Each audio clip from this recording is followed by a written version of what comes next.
Gracias a Agencia Nacional de Hidrocarburos, presentamos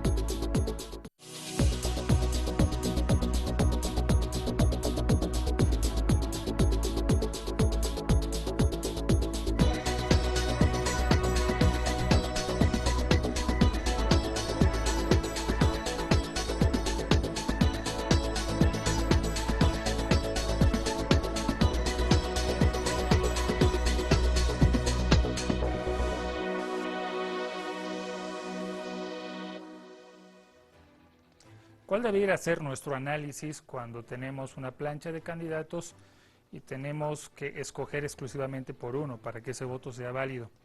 En este caso, si nos retrotraemos a la biografía de uno de los candidatos, cuando ya ha tenido un pasado en función de Estado.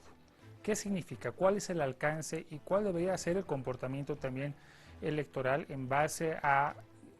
No se trata de ir buscando y husmeando y sacando antojadizamente argumentos que sean en contra, sino parte de una biografía política. ¿Cuál debería ser esa conducta cuando tenemos un candidato de esa naturaleza? ¿Qué criterios deberían pesar? ¿Valen los errores? ¿No valen los errores? ¿Valen los aciertos? ¿No valen los aciertos? Cuando un candidato con pasado y se presenta a una nueva elección, ¿será que la historia biográfica de esa persona se retrotrae, todo se resetea para comenzar una contienda electoral desde cero? Ese análisis lo vamos a hacer a continuación con nuestros invitados y nuestros panelistas. Hablaremos de las proyecciones y perspectivas de la candidatura de Jorge Quiroga, con nombre y apellido, con personas que no han desestimado nuestra invitación y que están ahora junto a nosotros. Conozcámoslos a continuación. Bienvenidos, comenzamos Palestra Política. esta noche en Palestra Política. Los invitados son Julio Gastón Alvarado Aguilar y Guadalupe Cárdenas de Gálvez, candidatos por el Partido Demócrata Cristiano. Le damos la bienvenida a Andrés Salari en el análisis para esta noche. Con esa antesala les damos las gracias por estar en nuestra sintonía. No olvide usted que había ya la televisión, llega a todo el país gracias a la señal satelital de Entel y a Colonial TV en la ciudad de Potosí. Don Julio Alvarado, gracias por estar con nosotros. Queremos empezar con usted, mejor dicho, haciendo un análisis interno de la candidatura de Jorge Quiroga. Uno de los candidatos, al menos en la oposición, que se incorporó a la contienda electoral el mes de junio. De junio a la fecha, ¿qué es lo positivo, qué es lo negativo, cuál es el balance? Bueno, muchas gracias por la invitación, Gabriel, y a los distinguidos televidentes, ¿no? ¿Qué es lo positivo? Lo positivo es que ingresa Jorge Tuto Quiroga, pero no solo. Ingresa con una mujer profesional, madre de familia, quechua, con Tomás Ayarbo. Ingresa y hace una propuesta concreta, totalmente diferente a lo que propone el movimiento al socialismo y el presidente Evo Morales, ¿no? Marcando una diferencia clara entre aquella oposición formal y funcional que hemos tenido estos 8 años por parte de una corriente política y otra oposición formal que tenemos desde el año 2010, en otra corriente política. Y Tuto Quiroga y Tomás Ayarbo entran con un discurso claro, concreto, que atrae a varios sectores, entre ellos a mío, ¿no? Profesionales intelectuales de izquierda que vemos, y compañeros del Partido Socialista 1, por otro lado, que vemos que es una propuesta que cautiva al país, que refleja la realidad del diagnóstico y que da soluciones concretas. Y eso es lo que nos diferencia de las otras corrientes políticas. ¿Qué es lo negativo? Lo negativo es el poco tiempo que nos queda.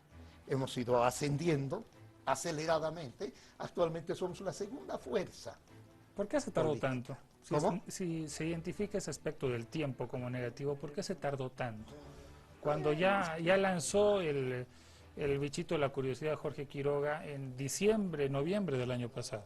Bueno, esos son, usted sabe, en política, mi estimado Gabriel, en política hay que escuchar, hay que hacer propuestas, hay que reunirse, y eso toma tiempo porque hay muchas candidaturas que se quedaron antes del 15 de julio. ¿No? Nosotros estábamos proponiendo una candidatura, por ejemplo, y se nos cayó por falta de sigla, o sea, hay varios factores que inciden.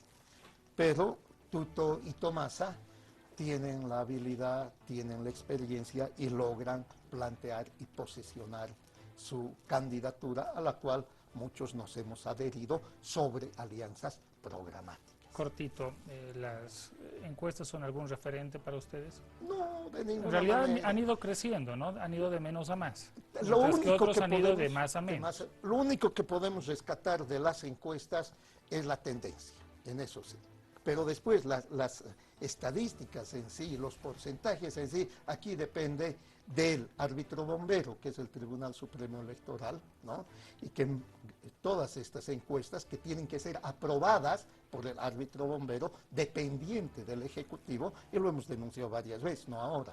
Yo en mi calidad de analista durante años, desde el año 2009, vengo planteando que el gobierno está cooptando todo y lo ha cooptado al Tribunal Supremo Electoral. Por lo tanto, estas estadísticas no reflejan esa realidad. Por un lado el gobierno y por el otro lado la billetera de un empresario que puede pagar encuestas amañadas de acuerdo a sus intereses, como ya lo hemos visto el año 2005, el año 2009 y hasta la fecha. Doña Guadalupe Cárdenas, gracias por estar con nosotros, candidata plurinominal del PDC.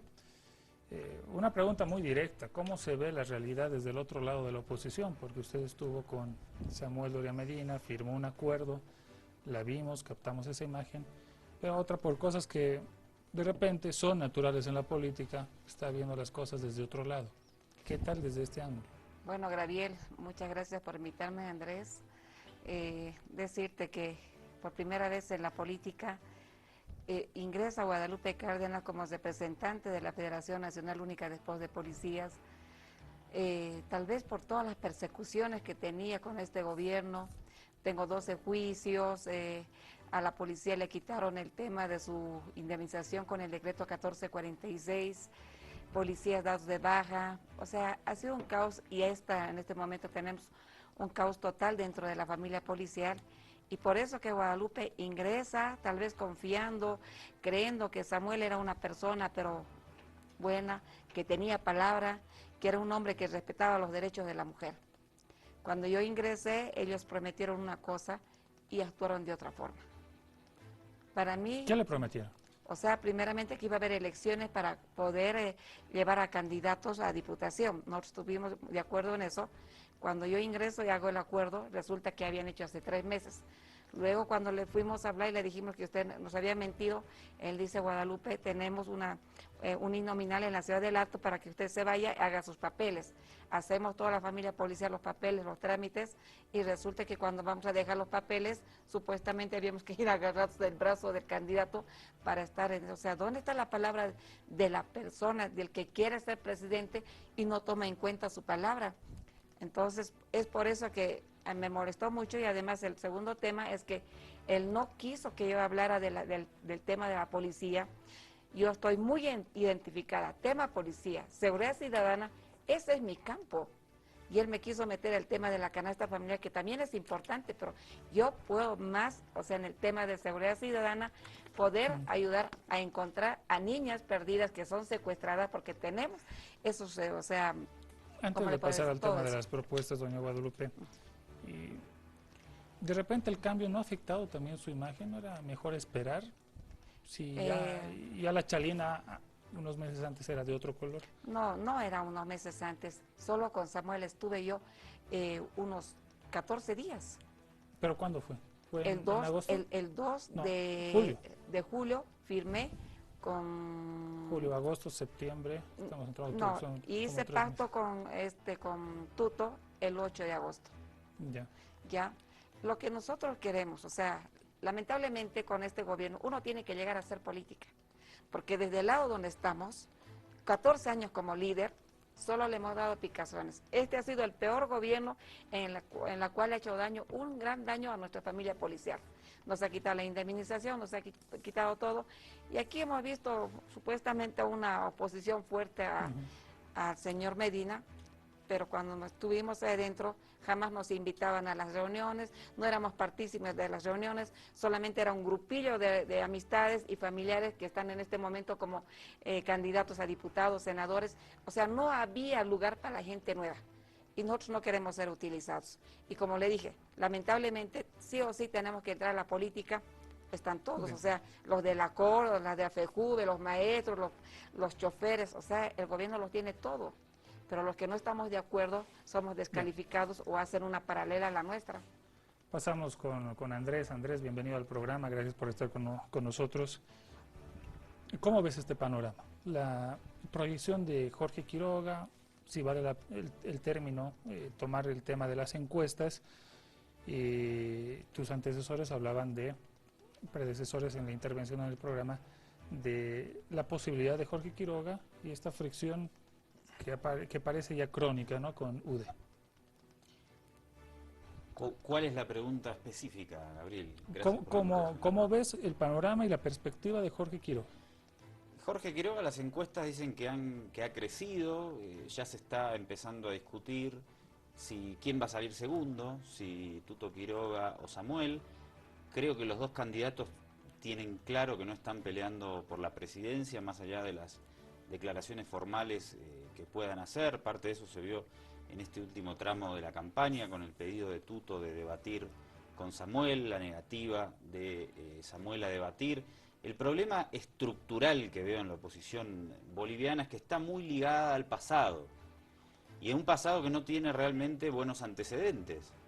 Un pasado muy conflictivo, un pasado privatizador, un pasado muy ligado a Estados Unidos, a la represión interna contra diferentes movimientos, y creo que haciendo un panorama más amplio, más desde arriba, el problema principal de la oposición es ese, que no ha encontrado una figura a la que el oficialismo no pueda agarrar el currículum y decir, ustedes hicieron esto, esto y esto, y no funcionó durante su mandato.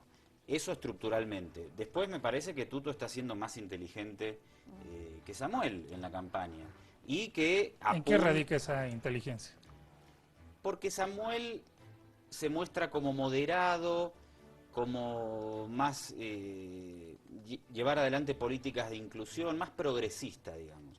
Creo que Tuto apunta más al núcleo duro de derecha, de oposición fuerte a Evo Morales. El discurso de Tuto evidentemente que es más duro, y el de Samuel es más inclusivo. Entonces, si yo soy de derecha, ¿para qué voy a votar a Samuel si es, hablando de manera criolla, un Evo Morales que se quiere disfrazar? En todo caso, si soy de derecha, estoy más identificado con esas ideas, voy a votar con Tuto, que es el que en la campaña me expresa y tiene ese perfil más de derecha definida. ¿Es el núcleo duro, según tu percepción?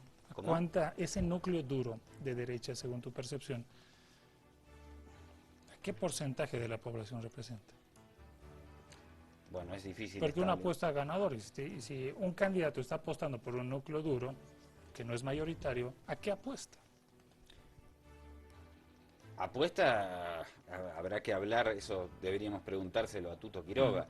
Yo creo que a nivel regional el discurso duro de la derecha ya ha pasado de moda. Los candidatos de derecha que han llegado al gobierno o disputan el poder desde muy de cerca tienden a establecer una estrategia más parecida a la de Samuel, ¿no? Mostrarse como progresistas. Vemos a Enrique Capriles en Venezuela, un candidato con un perfil histórico ultraderechista que llega a posiciones de disputa de poder con un discurso semiprogresista mucho más ligado a Lula que a cualquier idea de derecha.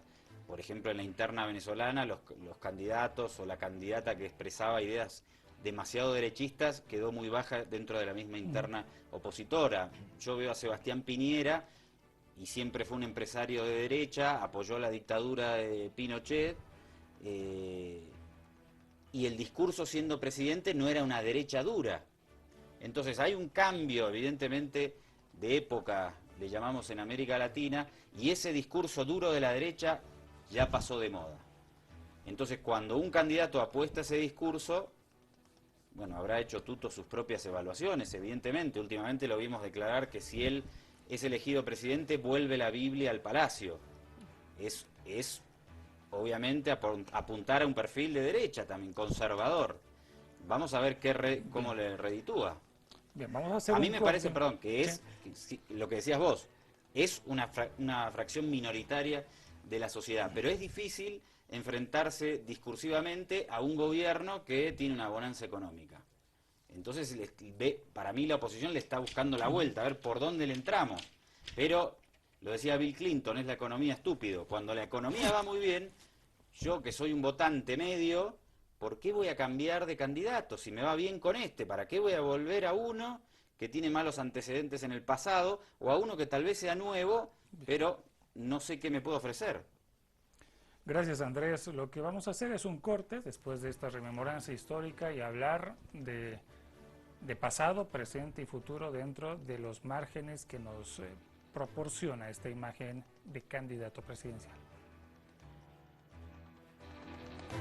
Palestra Política los invita a recuperar la memoria histórica, partidos políticos que fueron parte de nuestro país. Roger Cortés Hurtado nació en Potosí en 1953 y aunque de profesión médico, se ha consagrado de lleno a la política. En 1980 se suma al Partido Socialista I y es postulado como segundo diputado por Potosí, aunque no consigue el cargo. Después de la pérdida de la personería jurídica del PS1 en el año 1991, Cortés se concentra en la cátedra universitaria y en asesoramiento de temas políticos y de comunicación. Roger Cortés, a inicios del siglo XXI, criticó las orientaciones de las políticas públicas y las debilidades del sistema de representación, promoviendo la realización de una asamblea constituyente que rediseñase las bases del Estado. Expuso sus puntos de vista con regularidad a través de columnas de prensa y ha publicado también varios libros.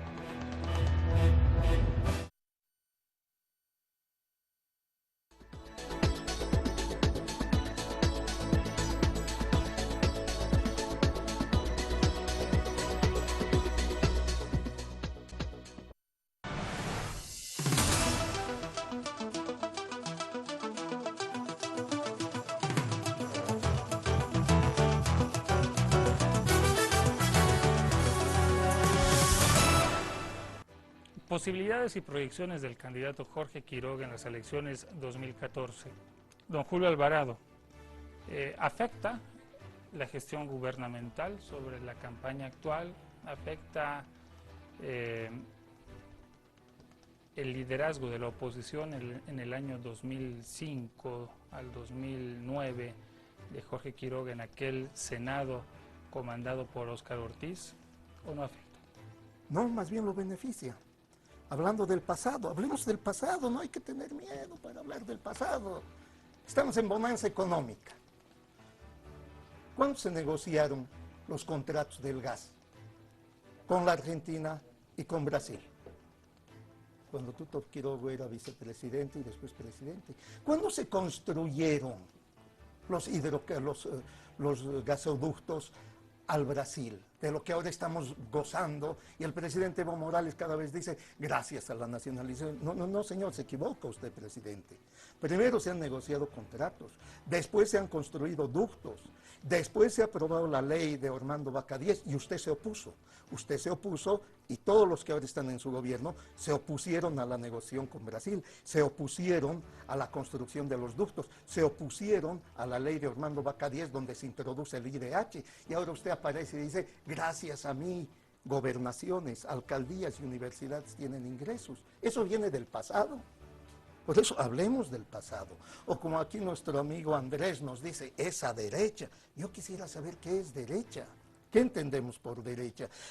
Derecha es, o ser revolucionario es, beneficiar a 30 familias en Bolivia que son dueños de los bancos y con Evo Morales ganan 1.300 millones de dólares en 8 años, lo que en el pasado nunca ganaron. ¿Eso es ser revolucionario o es ser de derecha? Ser revolucionario de derecha es que las transnacionales hayan ganado durante el gobierno de Evo Morales 9.000 millones de dólares, 4.000 por utilidades y 5.000 por costos recuperables, mientras que en el pasado las transnacionales no ganaban más de 1.000 millones de dólares. Entonces, ¿qué es derecha y izquierda? A ver, desde el punto de vista de clase, se califica una determinada corriente política de acuerdo a quién le beneficia los recursos económicos. Y aquí, en el gobierno de Evo Morales, se ha beneficiado a la banca, se ha beneficiado a las transnacionales, o hablaremos del otro sector ilegal, como es el narcotráfico. ¿A quién ha beneficiado estos 8 años y medio para que la cocaína se masifique en Bolivia? ¿Eso es ser revolucionario? ¿Es ser de derecha? No, o sea, si vamos a utilizar términos, los utilizaremos en el estricto sentido de la palabra, si queremos utilizar categorías de la ciencia política que estamos dispuestos a debatir. Bueno, hay varias otras categorías que admiten la división entre derecha e izquierda. ¿Por qué no habla de la venta de gas a los Estados Unidos? Si usted está hablando de hidrocarburos, ¿por qué no se explica ese episodio gestado por el gobierno de don Jorge Quiroga en esa primera etapa? Sí, hablemos. Y que cobró factura a otro presidente de repente, ¿no? Hablemos del pasado, ¿no? Hablemos del pasado. Comenzaron... ¿no? O sea, a ver, perdón, para contextualizar la pregunta y yo no cometa el error de cortarle, y si yo le corto, usted me dice y tiene todo el derecho de reponer la palabra. Me habla del gasoducto al Brasil, gasoducto a Argentina, proyectos petrolíferos, y el proyecto de venta de gas a los Estados Unidos, ¿por qué no lo anunció usted? A ver, hablemos de... Cuando se perforan los pozos, cuando se comienza a ver que Bolivia tenía un gran potencial gasífero, la pregunta era, ¿cuánto podemos consumir nosotros y cuánto podemos exportar? En ese momento, las reservas llegaban alrededor de 25 TCFs, ¿no? Entonces, la pregunta era, ¿vamos a poder utilizar todo en el país o no? Y ahí surgieron diferentes variantes para decir, ¿qué hacemos con el excedente? Como con la soya. Si producimos tanta soya y no consumimos toda esa soya, ¿qué hacemos con la soya? Entonces, una de las propuestas era exportar el uso. Esa era una de Jorge las Quiroga propuestas. estaba convencido de que el gas debía salir por Chile. Declaraciones del año 2001 diciendo eso sale por el puerto de... Platillos. Patillos. No eran platillos. Eran Patillos. Sí. Por alusión, adelante. Don Julio, yo no, con todo respeto, no lo conozco. Usted mencionó que tenía un antecedente de izquierda. Mencionó en el bloque anterior que viene de una militancia de izquierda. Yo creo, por ejemplo, que la criminalización de la protesta social es una característica de los gobiernos de la derecha. Don Jorge Tuto Quiroga, cuando fueron los atentados, por ejemplo, a las Torres Gemelas, y Bush inició la guerra contra el terrorismo, se alineó de manera perfecta, podríamos decir, a la política antiterrorista de George Bush, y dijo que los cocaleros del Chapare eran igual a los terroristas, y durante el año que duró el mandato de Tuto Quiroga, hubo más muertes, por ejemplo, en el trópico de Cochabamba que durante todo el primer mandato de Gonzalo Sánchez de Lozada. Yo creo que eso se puede caracterizar como una política de derecha. Después, el gobierno de Evo Morales no es un gobierno antipropiedad privada. Evo Morales no combate la propiedad privada. No veo cuál es el problema que sectores privados, empresariales, ganen dinero, siempre y cuando también observamos que, por datos de la CEPAL, por ejemplo, la pobreza extrema se disminuyó en un 20%. Y no vamos a negar que durante esta bonanza económica hay una parte de la torta de la pirámide que genera beneficios para los sectores más desfavorecidos de la población. Basta con recorrer los sectores, las zonas rurales, por ejemplo, de Bolivia hoy y 10 años atrás. No sé si... a ver cómo me refuta. Coincido. Criminalización de la protesta social. Es una política de derecha. ¿Sí? De acuerdo. 2006. Huanuni, 17 muertos en Huanuni. 2007, Cochabamba, 3 muertos. Caranavi, 2 muertos. La Calancha, 3 muertos durante el gobierno de Evo Morales. El TIFNIS, 25 de septiembre hemos recordado. ¿Qué es eso? ¿Los han recibido con flores, abrazos? Les han dado una terrible paliza a niños, mujeres, ¿no? Entonces, esa es una política de derecha. Además, me hablaba de la muerte de cocaleros en el proceso de erradicación. Hay que tener en cuenta que en Bolivia desde 1987 rige una ley, la ley 1008, que señala, distinguidos televidentes, la ley 1008, que la única coca legal en Bolivia, porque un Estado de derecho se funda sobre el cumplimiento de la ley. La única coca legal de Bolivia es la coca del Chapare y de los yungas, la coca de los yungas de La Paz y de los yungas de Bandiola en Cochabamba. Por lo tanto, todo aquel que cultiva coca en otros sectores está cultivando coca ilegal. Es violar la ley, ¿no? Ahora, si a los violadores de la ley, como a los de los autos chutos y todo, los vamos a convertir en héroes, ¿no? Y más daño, más muertes hay por la narcocriminalidad en Bolivia que los muertos que ha habido en el Chapare. Entonces, para terminar para darle paso también a doña Guadalupe. Sí, naturalmente. Sí, parezco pintada Entonces, acá. por eso, decir que es gobierno de derecha, es gobierno de izquierda, por eso vayamos a debatir esos elementos.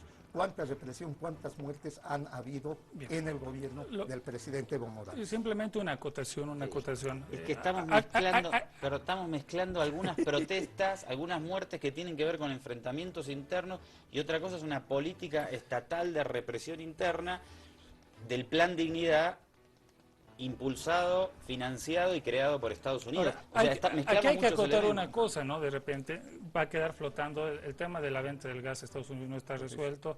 Esa posición favorable hacia Chile y que salga el gas por puertos chilenos, que lo da en una declaración Jorge Quiroga, tampoco queda respondida del todo, de repente más adelante. Y el tema, finalmente, usted habla de la legalidad y el respeto a la 1008, recordemos ese decreto aplicado en enero del 2002 que cerró mercados legales de venta de hoja de coca, ¿no es cierto? Entonces, si hablábamos de legalidad, ¿por qué se cierran espacios legales? Simplemente como memoria, Ana María Romero dijo que ese decreto era inconstitucional y a Ana María Romero no se le escuchó en enero del 2002. Doña Guadalupe Cárdenas, hay un discurso muy fuerte contra el sector cocalero. ¿Hasta cuándo o en qué medida ese discurso del candidato presidencial Jorge Quiroga le favorece? O sea, ¿en qué medida es útil esa radicalidad, no sé si llamarla irracional o de repente racional, de la crítica hacia el sector cocalero? Mira, Graviel. Perdón, simplemente para acotar, es un discurso que no cambia desde el año 2002 a la actualidad contra el sector cocalero. Mira, Graviel, Tuto no está contra los cocaleros de los yungas. Yo coqueo. Esa coca es dulce y agradable. Pero la coca de Chapare es una coca que está siendo producida justamente para el narcotráfico. Yo te hablo, o sea, por decirte la práctica, ¿ya? Lo que estamos viendo acá es que la coca de Chapare es la creación para el narcotráfico. Fondos que son creados y lo que están haciendo es producir más droga, están viniendo carteles de otros países que entran acá sin tener un control total de la policía, que está ahora un comandante que es parte de este gobierno. O sea, hay lugares estratégicos que el gobierno ha tomado, por decir, te doy un ejemplo, y lo digo ante los medios. En los policías en el Chapare, ¿cuál es la denuncia de esos policías? Señores policías, por favor, no aparecer de 2 a 4 de la mañana. Hay pobre que aparezca ese policía, más desaparece. ¿Y cuál es cuando la esposa va a reclamar? Dice que se fue con otra mujer. Hay que decirle también en lo que usted dice al tema de las muertes, en la época de cuando ha sido dirigente, diputado y actualmente, hay que preguntarle al señor Evo Morales cuántos policías han desaparecido. ¿Cuántos lleva en su gestión de gobierno? ¿Cuántos policías muertos lo tiene? No es el santo que dice que a tuto y tuto, no. También tiene muertes cargados en su espalda Evo Morales. Y nosotras, la familia policial, le preguntamos, ¿dónde están los policías que han desaparecido? No hay. ¿Dónde está cuando estaban los esposos Andrade? Ese es el tema que hay que preguntarle. Yo entiendo que por especialidad querramos jalarlo todo es el tema policial, pero veamos el tema en un ambiente más nacional, le pido, doña Guadalupe. El tema con los cocaleros. Entonces, si la conclusión es esa, no sé en base a qué datos, mano dura en el Chapare otra vez, ¿así va a ser? No hay mano dura, hay formas de producir otras cosas. Realmente en el Chapare ya no están produciendo las frutas, necesitamos, están contagiando a los yungas, lo mismo. Entonces, lo que la gente es fruta, nosotros podemos exportar la fruta, podemos elaborar y exportar a otros países, pero lamentablemente la coca del Chapare, Graviel, no es para coquear, eso lo ve hasta el más ciego, eso es directamente para hacer droga, y la droga hace que nuestros hijos, te digo como madre, ya, que nuestros hijos se droguen cada día más. ¿Qué es lo que quiere Tuto? Educación, educación, educación, para que Bolivia salga adelante. ¿De qué necesitamos jóvenes drogados y para que se estanque toda nuestra sociedad? ¿Pero qué va a pasar acá? con el sector? Ya, muy bien. Erradicar, En el caso de que la interpretación sea oportunidad, cierta, ¿cuál va a ser el manejo del conflicto con el sector? hablar con ellos, exportar, darles para que hagan empresas para exportar las frutas.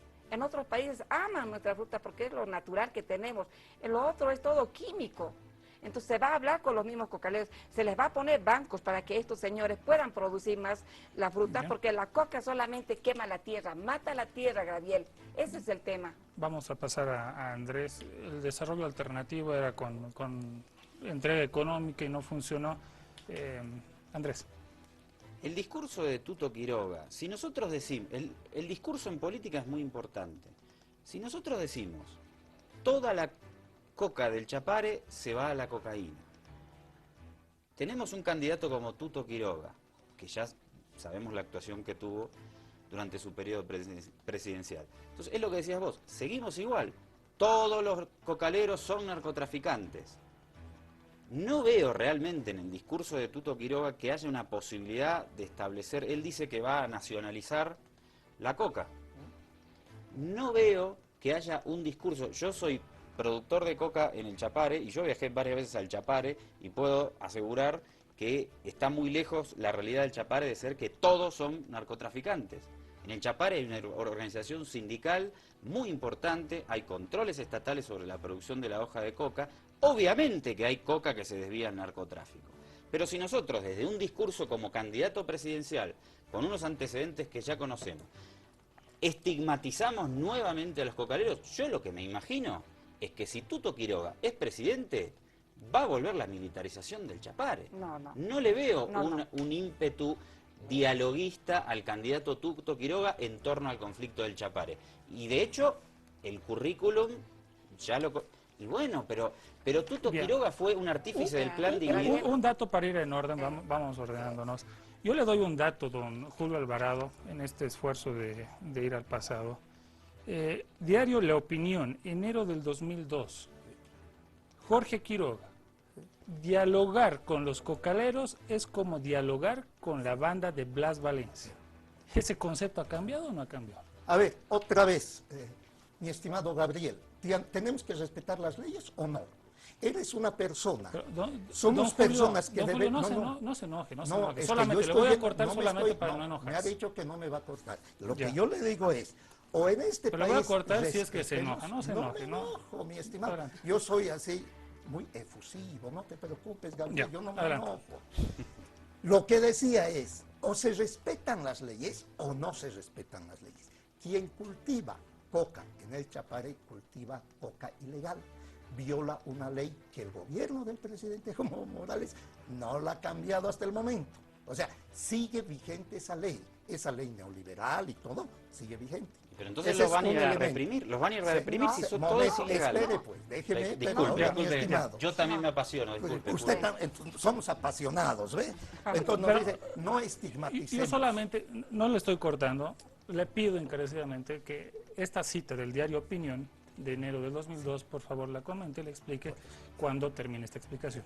Por eso, coca, no estigmaticemos a los cocaleros del Chapare, algo por el estilo. Sí. ¿no? Pues bien, no es Julio Alvarado, no es Tuto Quiroga, no es Tomás Ayarri, no es Guadalupe la que afirma. Aquí hay un informe elaborado por Naciones Unidas y por el gobierno del presidente Evo Morales, que ha salido, creo, en junio o julio de este año. ¿Qué señala ese informe oficial?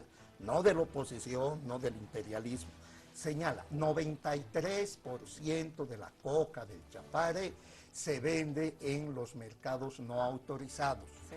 ¿Cuáles son los mercados no autorizados? Aquellos mercados donde la coca se va al narcotráfico. Esos son los Solamente mercados. para explicar y para aclarar la idea, para proseguir con la línea. Mercado autorizado Sacaba, mercado autorizado Villa Fátima. Mercado no autorizado puede ser el Tejar, donde se vende coca, pero no necesariamente se va a narcotráfico. No, es que no me confundas, mi estimado Gabriel. Pero es que hay una gran el diferencia. concepto de mercado no autorizado Es que no significa, en lógica, que vaya directo al narcotráfico. Gabriel, hemos hecho la aclaración al principio, parece que no nos has escuchado ni a mí ni a Guadalupe. Adelante, adelante. Hablamos que hay dos cocas en Bolivia. La coca legal de los yungas que sirve para el acullico y que eso se lo puede vender en todas partes, ¿no? Sí. En Urcupiña hace poco, ¿qué vendían en Cochabamba? ¿Qué coca vendían? La coca paceña. La coca paceña, exactamente, Sí. tiene toda la razón Guadalupe.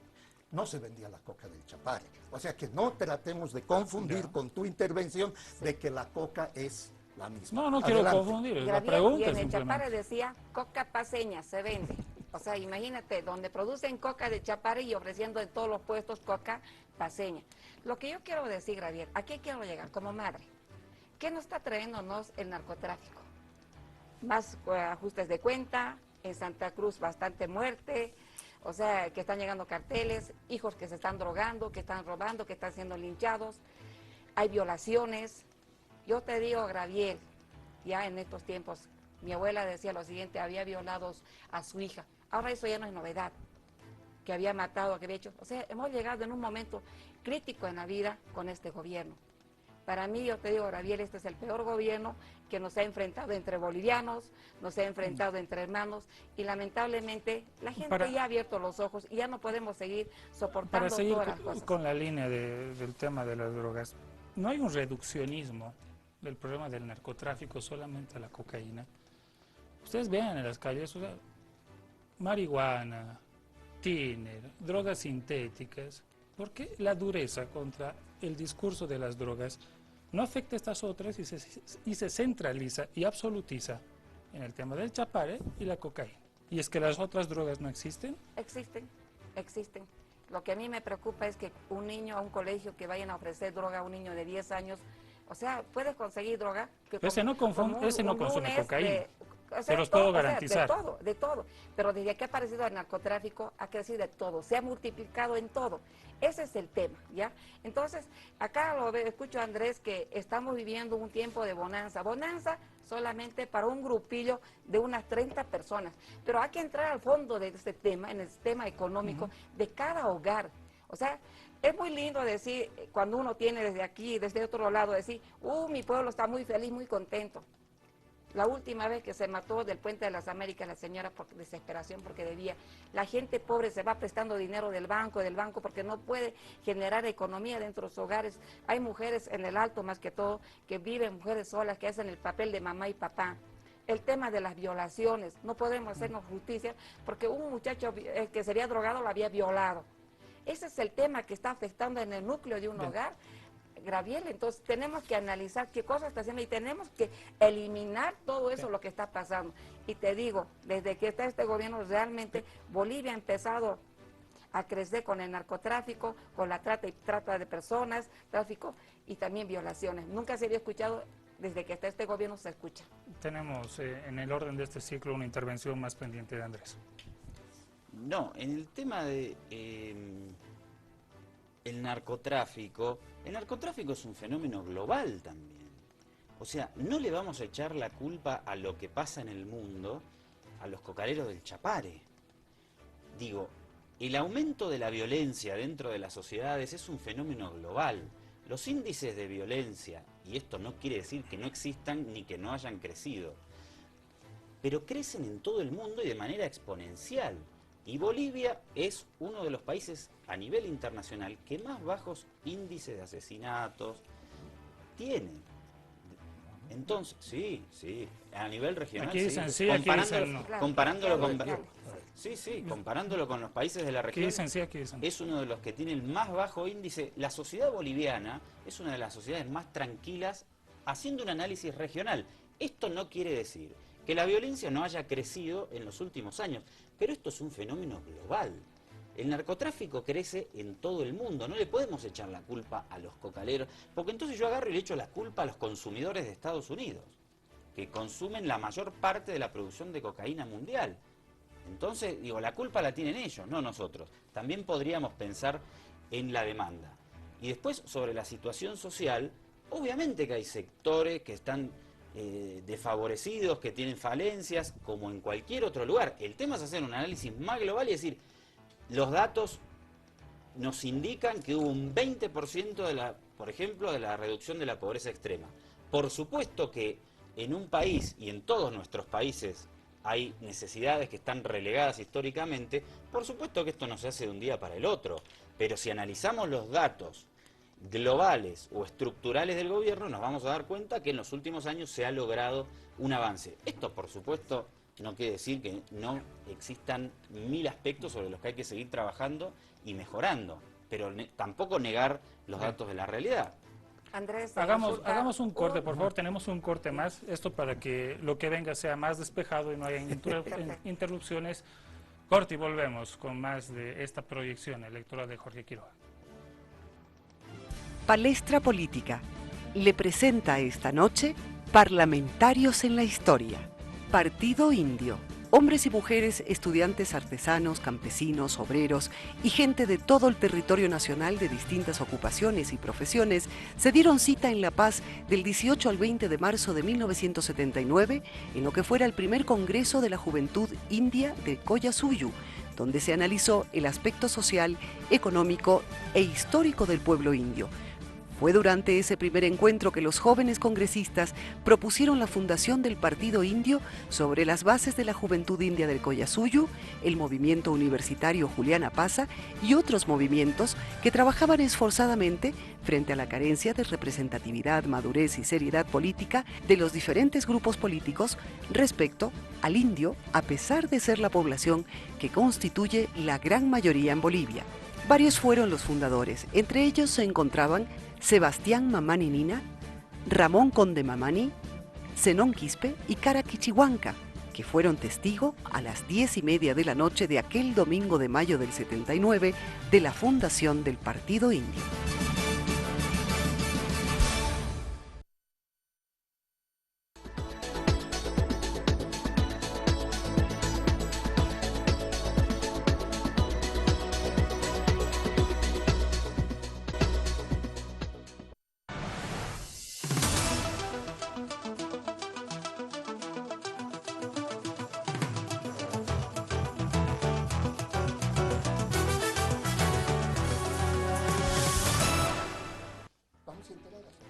Muy bien, ahí estamos debatiendo arduamente sobre el pasado político del candidato Jorge Quiroga. Hubiera sido bueno que él en algún momento hubiese aceptado de prepo la invitación, sin embargo está abierta antes o después de las elecciones. En fin, don Julio, no me puedo detener en un aspecto histórico. Usted hablaba de la funcionalidad opositora actual en el contexto al gobierno nacional. Le propongo hablar de la participación de Podemos y de Jorge Quiroga en el proceso constituyente y en el tema del referendo revocatorio. ¿Usted cree que, yo no sé, yo lo veo a Óscar Ortiz dándole duro a Jorge Quiroga, y no será que en lo histórico ha habido una mala maniobra de la oposición fundamental, donde Jorge Quiroga era un actor ideólogo, lo dice este libro, por si acaso, de la Asamblea Constituyente, página 405, Nacimiento del Estado Plurinacional de Bolivia. No hay un error grave, fuerte y funcional de Jorge Quiroga en aquel momento para darle más fuerza al MAS. A ver, dos aspectos. Empezaremos por lo que quisieran escuchar. Yo, por ejemplo, estuve en contra del famoso referéndum revocatorio. Yo estuve en contra, porque eso violaba, otra vez me voy, yo soy defensor de la norma, de la ley. Ese momento no teníamos referéndum revocatorio y se aplicó. Se violó la ley. Primer elemento. Entonces yo estuve en contra.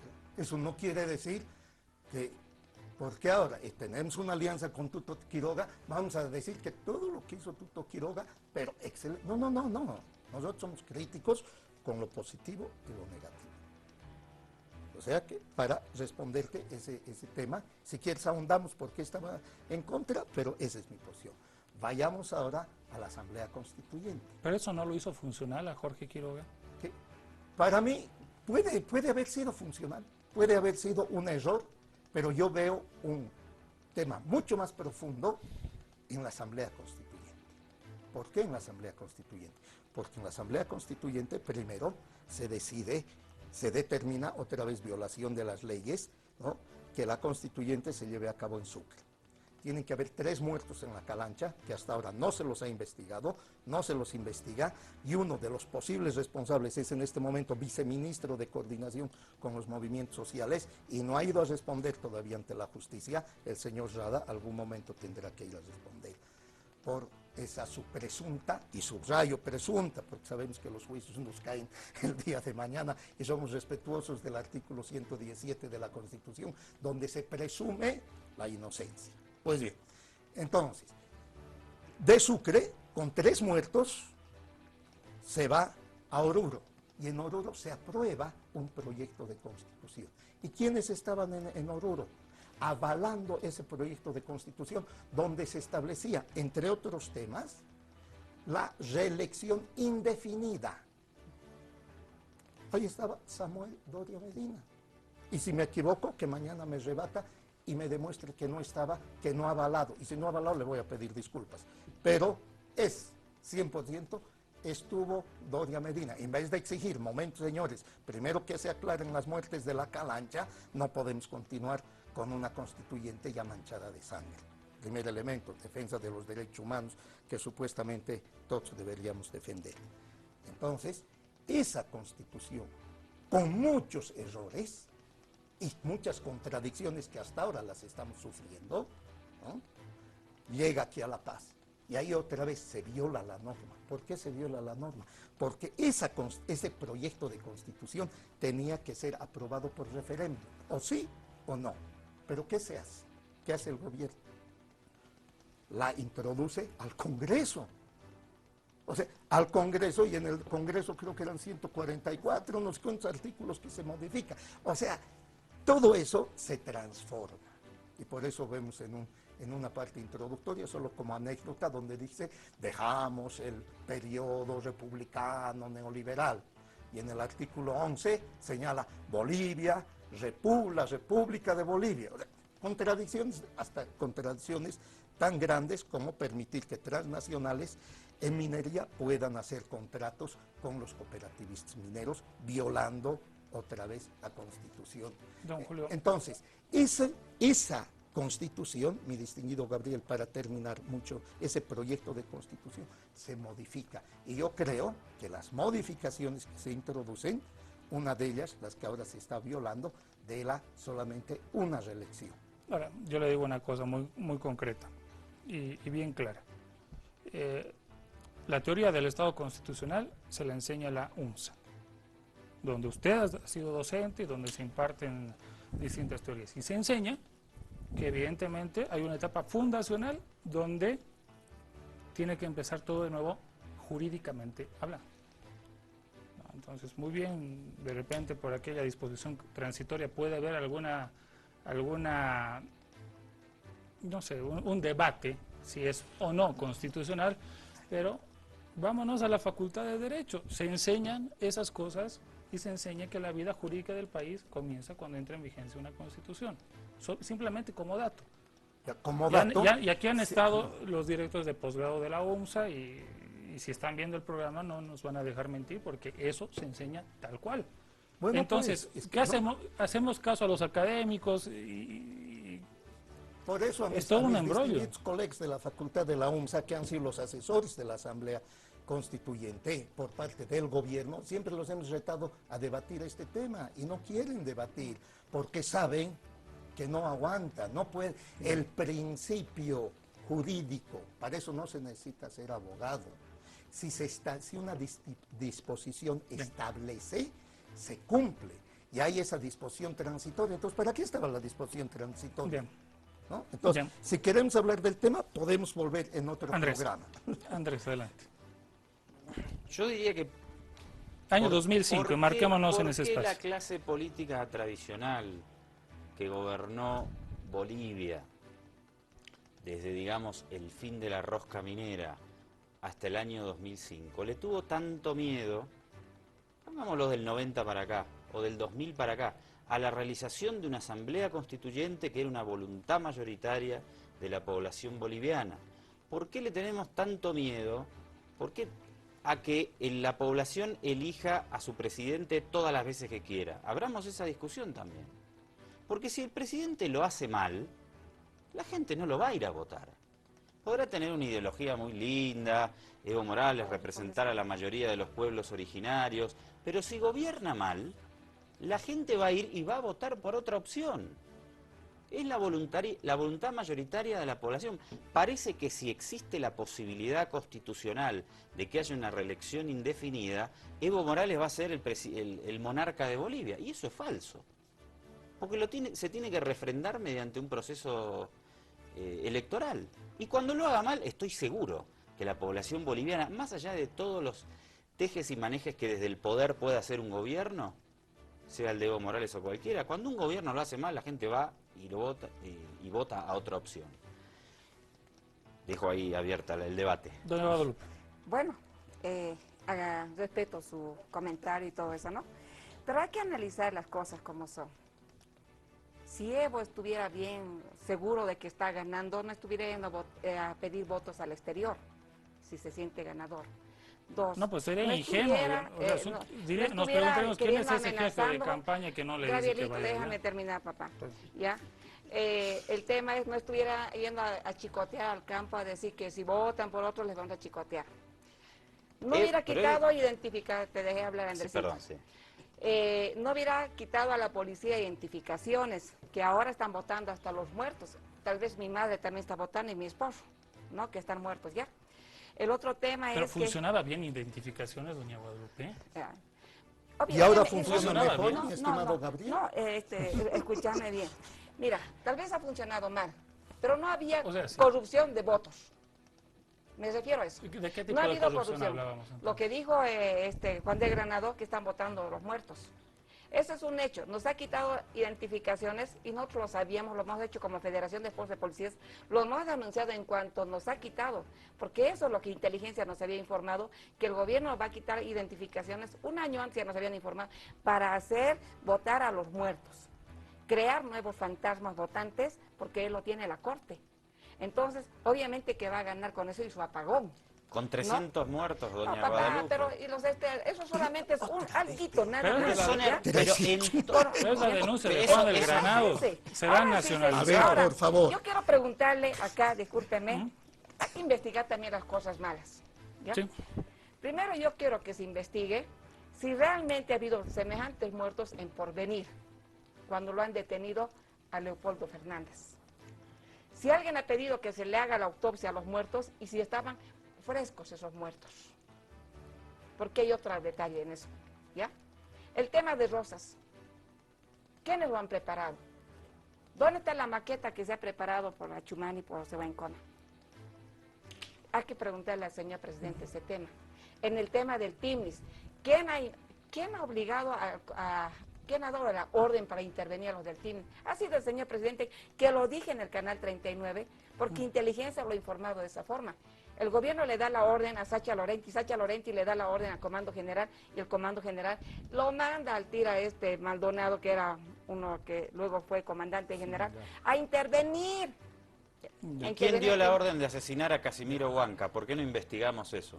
Hay que investigar, también hay que investigar las Porque muertes de los porque en policías. Chaparina no hubo ningún muerto. También hay que A investigar ver, eso a y ver, también de los sí, muertos a ver. policías que están en el Chapare, que han Son desaparecido y las que hay 11 de la muchas noche viudas. con 5 minutos. A ver, pero, a ver, ¿Cuánto tiempo? Solo quedaremos así. un minuto margen. solamente. porque Yo tengo un otra minuto le voy invitación. a... Ya, desde le- ahora ya, un Sí, minuto, un minuto. don A Julio. Andrés. O sea, aquí estamos Un minuto haciendo cada uno, ¿ya? Un apología minuto del cada uno. delito. Por favor. Pero ¿qué son, pues, que voten 300 muertos? No es nada. Así vote un muerto. No es lo que yo No, dije. ¿pero qué? Los No, registros, momento, es que- los registros electorales tienen fallas en todos los países Entonces, del mundo. primer elemento, No hay. Es apología del delito. No, Segundo punto, en absoluto. Esa es mi opinión. Espero que... No, pero es respeten una mi opinión. acusación, no es Segundo opinión. Tiene punto, 50 segundos. segundo punto, lo que digo. ¿Por qué identificación se pasa a manos privadas o a manos extranjeras donde trabajan los venezolanos durante varias noches? Y ahí están las filmaciones que tienen los medios de comunicación. ¿Por qué se lleva a casas particulares el tema de identificación para fraguar los fraudes que tenemos ahora? Entonces, esos temas pues debatiremos. Esas son denuncias concretas, ahí está la grabación, ahí están quiénes son los responsables. Entonces, debatiremos esos temas. Por Tiempo. eso nosotros decimos, estas elecciones son Tiempo. fraudulentas, pero hay que ir a votar y hay que ganarles con árbitro Tiempo. comprado, con fraude, Tiempo. les vamos a ganar en las urnas. Tiempo, doña Guadalupe. Un minuto. Bueno, yo voy a ser más corta. Lo que quiero decirles al pueblo boliviano, no nos dejemos engañar. Se va a descubrir cuando se vaya Evo Morales, se vaya, vamos a caernos para arriba, porque lo que está haciendo con nuestro país es grande. Le hablo a esa mujer, a esa madre. Tener hijos que están drogados, tener hijos o niños que han sido violados, realmente nos cae a todas las mujeres. Yo lo digo en la práctica, hermanas, lo digo en la práctica. Y vivir así con el Jesús en la boca es grave. Votar por Evo es votar cero narcotráfico. Así que, por favor, piensen, analicen a las madres. Y la única alternativa, el hombre sabio, es Tuto Quiroga y voten por él. Andrés, gracias. Ha sido un debate muy hermoso. Gabriel. Andrés. Gracias. Yo no soy candidato, Gabriel, pero desde el punto Un de vista... balance, un desde análisis el punto de final. vista del análisis, mirando otra vez o tratando de mirar un poco desde arriba, mi recomendación a la oposición boliviana es que pueda generar nuevas figuras que no nos permitan a nosotros, desde este lado, machacarles con su currículum, porque todos los seres humanos interpretamos que vamos a actuar de acuerdo a lo que hicimos, a nuestro bagaje anterior. Entonces yo le recomendaría a la oposición, como en general para el futuro, que necesita generar nuevos candidatos a los que nosotros, de nuevo, desde este lado no podamos decir Tuto hizo esto en el 2001, hizo esto en el 2002, hizo esto en el 2008. Es mi humilde recomendación. Muy bien, amigos. Fin del debate, fin de palestra política. Mañana esperamos replicar un debate con altura de estas mismas características con los candidatos de Unidad Demócrata. Buenas noches, permiso. Gracias a Agencia Nacional de Hidrocarburos, hemos presentado